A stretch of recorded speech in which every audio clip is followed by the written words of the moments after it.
भारत और नेपाल का संबंध केवल भौगोलिक निकटता तक सीमित नहीं है, बल्कि यह संबंध सांस्कृतिक, धार्मिक, भाषाई और सामाजिक स्तर पर अत्यंत गहरा है।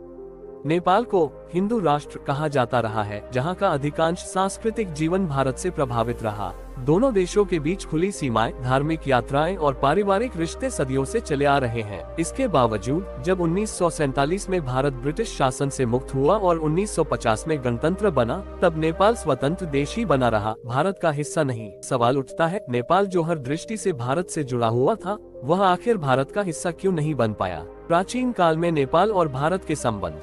वैदिक युग, नेपाल का क्षेत्र आर्यों के आगमन से प्रभावित रहा। कई ऋषियों ने हिमालय और नेपाल क्षेत्र में तपस्या की।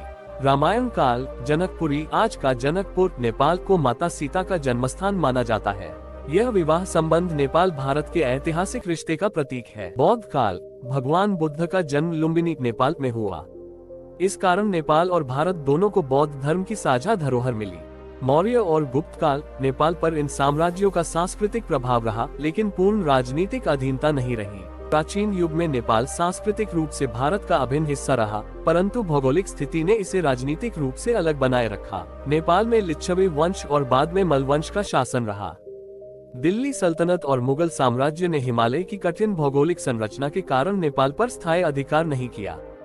नेपाल ने कभी कभी भारतीय साम्राज्यों को कंट्रीब्यूट दिया, लेकिन वह हमेशा एक स्वतंत्र सत्ता बनी रही। ब्रिटिश उपनिवेशवाद और नेपाल। 18वीं सदी में गोरखा शासक पृथ्वीनारायण शाह ने नेपाल को एकीकृत किया और एक शक्तिशाली साम्राज्य खड़ा किया।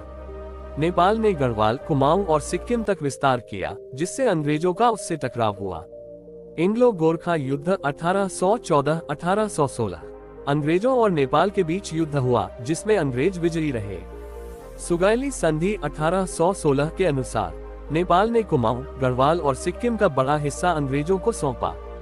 नेपाल की स्वतंत्रता बनी रही।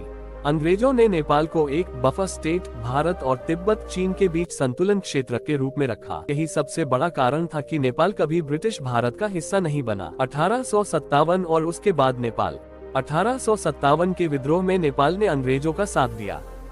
इसके बदले में अंग्रेजों ने नेपाल की स्वतंत्र स्थिति को और मजबूत मान्यता दी। गोरखा सैनिकों को ब्रिटिश सेना में भर्ती किया गया। इससे ब्रिटिश नेपाल संबंध और प्रगाढ़ हुए। भारत की आजादी के समय नेपाल की स्थिति। 1947 में भारत आजाद हुआ, लेकिन नेपाल पहले से ही एक स्वतंत्र साम्राज्य था। उस समय नेपाल पर राणा वंश का शासन था, जो ब्रिटिशों के संरक्षण में सत्ता चला रहा था। भारत के स्वतंत्र होने पर नेपाल ने सीधे स्वतंत्रता का आनंद लिया, उसे किसी विलय की प्रक्रिया से नहीं गुजरना पड़ा। भारत में रियासतों का विलय और नेपाल का अलगाव। सरदार पटेल और वी.पी. मेनन ने भारत की 562 रियासतों को भारत में मिलाया। ये रियासतें ब्रिटिश भारत का हिस्सा थीं, इसलिए उन पर भारत का दावा बनता था। लेकिन नेपाल कभी ब्रिटिश भारत का हिस्सा नहीं था, इसलिए उसे भारत में मिलाने का प्रश्न ही नहीं उठा। नेपाल भारत का हिस्सा क्यों नहीं बना? मुख्य कारण। 1. ऐतिहासिक स्वतंत्रता। नेपाल सदियों से एक स्वतंत्र साम्राज्य रहा। उसने कभी भी किसी भारतीय साम्राज्य के प्रति पूर्ण अधीनता स्वीकार नहीं की। 2. भौगोलिक अवरोध। हिमालयी क्षेत्र ने नेपाल को प्राकृतिक सुरक्षा दी।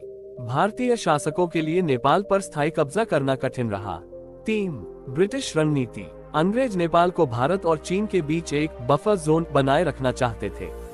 यदि नेपाल भारत में मिल जाता तो अंग्रेजों को उत्तरी सीमा की सुरक्षा में कठिनाई होती। 4. भारतीय नेताओं का दृष्टिकोण। पंडित नेहरू और कांग्रेस के अन्य नेताओं का मानना था कि पड़ोसी देशों की स्वतंत्रता का सम्मान करना चाहिए। उन्होंने नेपाल के विलय की कोशिश नहीं की, बल्कि मित्रवत संबंध बनाए रखने की नीति अपनाई। 5. नेपाली पहचान। नेपाल के शासकों और जनता ने हमेशा अपनी स्वतंत्र पहचान को महत्व दिया।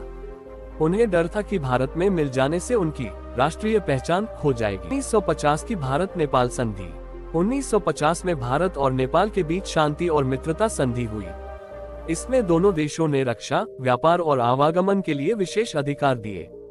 भारतीय और नेपाली नागरिकों को दोनों देशों में बिना वीजा के आने जाने और बसने की आजादी मिली। इस संधि ने नेपाल को भारत का हिस्सा नहीं, बल्कि विशेष संबंधों वाला स्वतंत्र राष्ट्र बनाया। शीत युद्ध और नेपाल। स्वतंत्र भारत गुटनिरपेक्ष आंदोलन का हिस्सा बना। नेपाल ने भी चीन और भारत दोनों से संतुलित संबंध रखने की नीति अपनाई। भारत ने कभी नेपाल पर कब्जा करने या उसे विलय करने का प्रयास नहीं किया। नेपाल भारत से सांस्कृतिक, धार्मिक और सामाजिक दृष्टि से जुड़ा हुआ है। सांस्कृतिक रूप से जनकपुरी, लुम्बिनी, पशुपतिनाथ आदि स्थल भारतीय परंपरा का हिस्सा है। राजनीतिक रूप से नेपाल ने हमेशा अपनी स्वतंत्रता बनाए रखी। भौगोलिक रूप से हिमालय ने नेपाल को अलग पहचान दी। औपनिवेशिक राजनीति, अंग्रेजों ने उसे स्वतंत्र रखा ताकि वह बफर स्टेट बना रहे। स्वतंत्र भारत की नीति, नेहरू और पटेल ने पड़ोसी देशों की स्वतंत्रता का सम्मान किया। इन्हीं कारणों से नेपाल भारत का हिस्सा नहीं बना, बल्कि एक स्वतंत्र राष्ट्र के रूप में अस्तित्व में रहा।